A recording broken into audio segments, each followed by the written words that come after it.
ప్రేక్షకులందరికీ నమస్కారం. నేను మీ డాక్టర్ ఆర్బి సుధా. ఇప్పుడు కొత్త సంవత్సరం కూడా వచ్చేసింది. విశ్వవసునామ సంవత్సరం. అందరూ బాగా ఉగాది జరుపుకుంటున్నారు అని ఆశిస్తున్నాను. ఎప్పుడులాగే మనం ఇప్పుడు మీ ముందుకు వచ్చేసాము. ఏప్రిల్ మాస ఫలితాలు అంటే రాశి ఫలితాలు 12 రాసుల వారికి ఏప్రిల్ నెల ఎలా ఉంటుందో చూడబోతున్నాం అన్నమాట. ఒక్కొక్క రాశికి విడివిడిగా మాట్లాడుకున్నాం. దానికన్నా ముందు మనం ఎప్పుడు గ్రహస్థితి అంటే గోచారం మాట్లాడుకోవడం ముందు నుంచి ఉన్న ఆన్మైతే. అంటే గోచారం పట్టే కదా మనం అన్ని రాశి ఫలితాలు అనేది చెప్పుకోవడం జరుగుతుంది. సో ఎక్కడెక్కడ ఏ ప్లానెట్స్ ఉన్నాయో చూద్దాము, గ్రహాలు ఎలా మూవ్ అయ్యాయో చూద్దాం.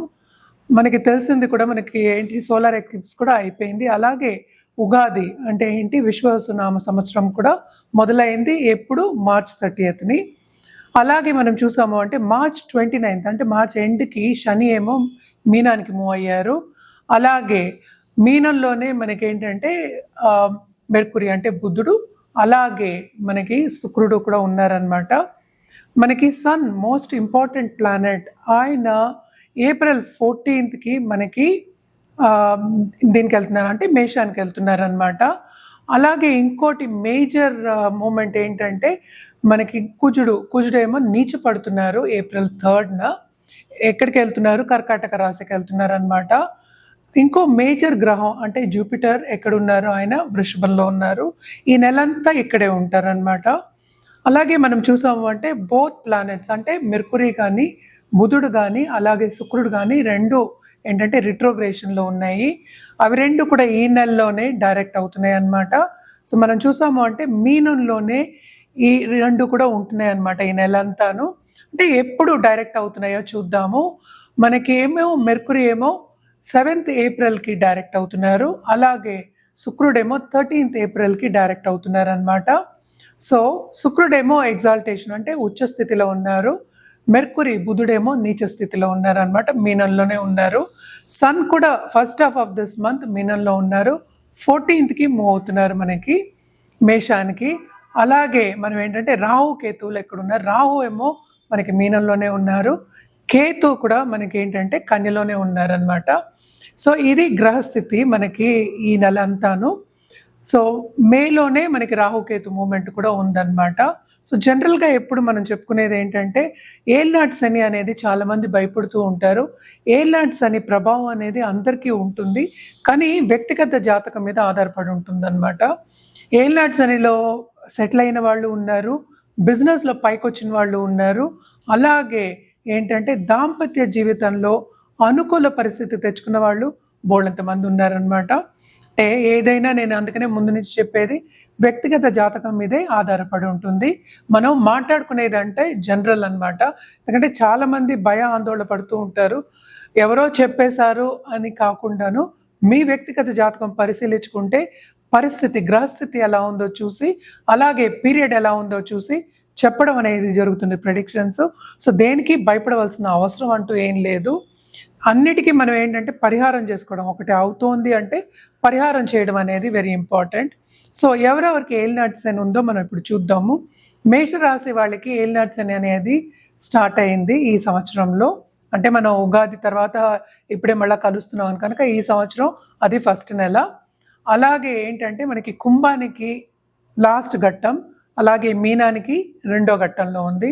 మనం ఎప్పుడు జనరల్ పరిహారాలు మాట్లాడుకోవడం ఆన్మైతి.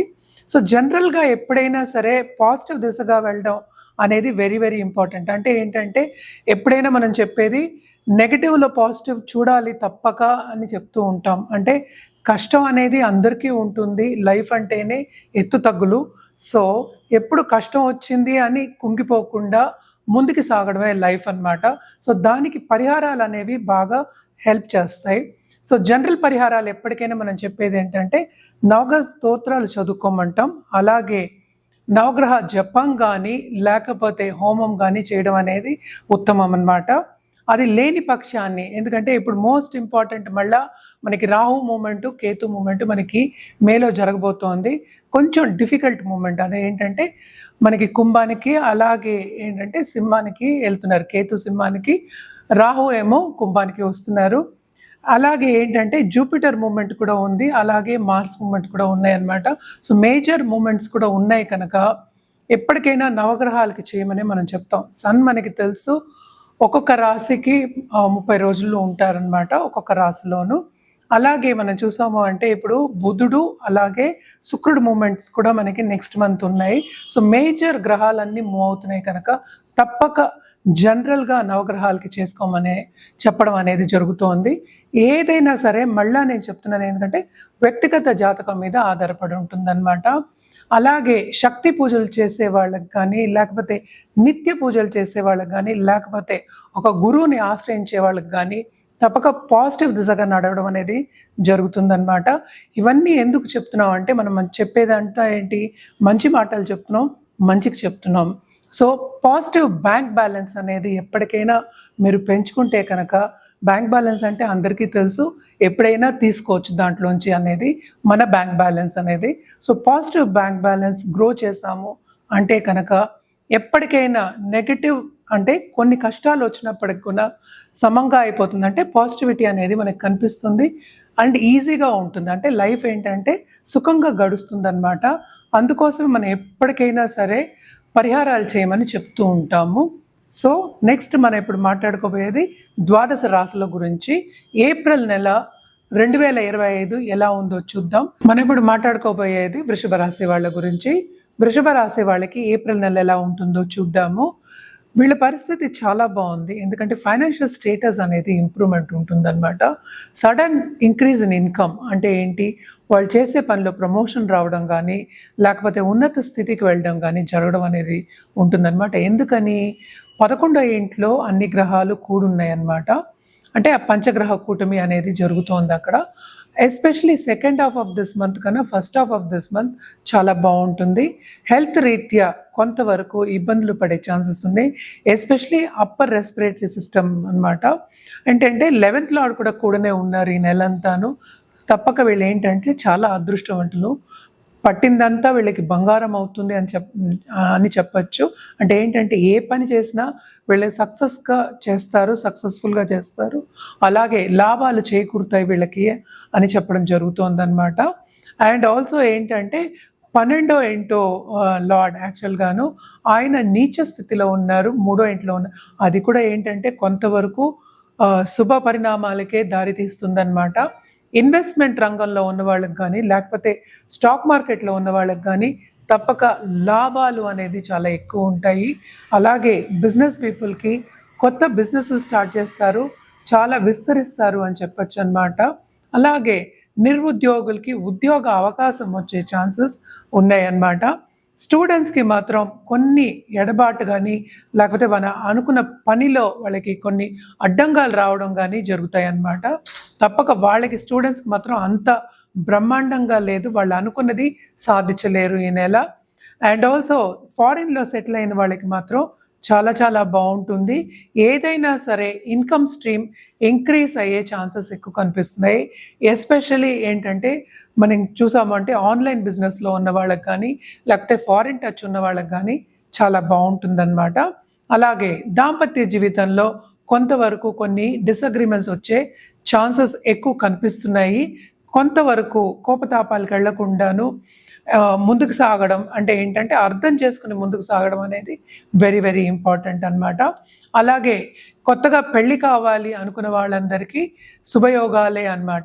ఏదైనా సరే వీళ్ళకి అటు బ్యాలెన్స్ అయ్యి ఉంది, శుభమే ఎక్కువ కనిపిస్తోంది అనమాట.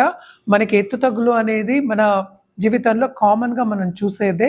సో ఈ నెలంతా వీళ్ళకి ఎప్పటికైనా సరే ఏంటంటే ఈ వృషభ రాశి వాళ్ళకి ఇన్కమ్ అనేది ఇంక్రీజ్ అవుతుంది, రెవెన్యూ స్ట్రీమ్స్ అనేవి కనిపిస్తాయి, 1కి 2 లాభాలు వచ్చే దారులు కనిపిస్తున్నాయి అన్నమాట.